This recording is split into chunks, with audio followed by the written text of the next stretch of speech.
সারা দেশে দিন ও রাতে তাপমাত্রা কমতে শুরু করেছে। গ্রামাঞ্চলে সন্ধ্যার পর থেকে তাপমাত্রা কমার ফলে শীতের আভাস পাওয়া যাচ্ছে। সেই সঙ্গে রাত পেরিয়ে ভোরে দেখা মিলছে কুয়াশার। ইতিমধ্যে সর্বনিম্ন তাপমাত্রা 14 ডিগ্রি সেলসিয়াস পর্যন্ত নেমে এসেছে। বলা হচ্ছে এবার শীতের তীব্রতা খানিকটা বেশি হতে পারে। আবহাওয়াবিদরা জানান আগামী কয়েকদিনে তাপমাত্রা আরও একটু কমতে পারে।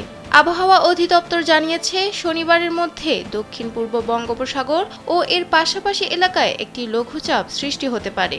আগামী 3 দিন অস্থায়ীভাবে আংশিক মেঘলা আকাশ সহ সারা দেশের আবহাওয়া শুষ্ক থাকতে পারে। শেষ রাত থেকে ভোর পর্যন্ত দেশের উত্তরাঞ্চলের কোথাও কোথাও মাঝারি থেকে ঘন কুয়াশা এবং অন্যত্র হালকা থেকে মাঝারি ধরনের কুয়াশা পড়তে পারে। একমাত্র ওয়ালটন এসি দিচ্ছে 1 বছরের রিপ্লেসমেন্ট গ্যারান্টি। আবহাওয়াবিদ মোহাম্মদ আবুল কালাম মল্লিক জানান এবার তাপমাত্রা 14 ডিগ্রি সেলসিয়াসে নেমে এসেছে। এটা আরেকটু কমতে পারে, কিন্তু এই মাসের বাকি দিনগুলোতে শৈত্যপ্রবাহের আশঙ্কা নেই বললেই চলে। তবে চলতি নভেম্বরে শৈত্যপ্রবাহের আশঙ্কা নেই। আবহাওয়াবিদ হাফিজুর রহমান জানান সারা দেশে কম বেশি শীত অনুভূত হচ্ছে।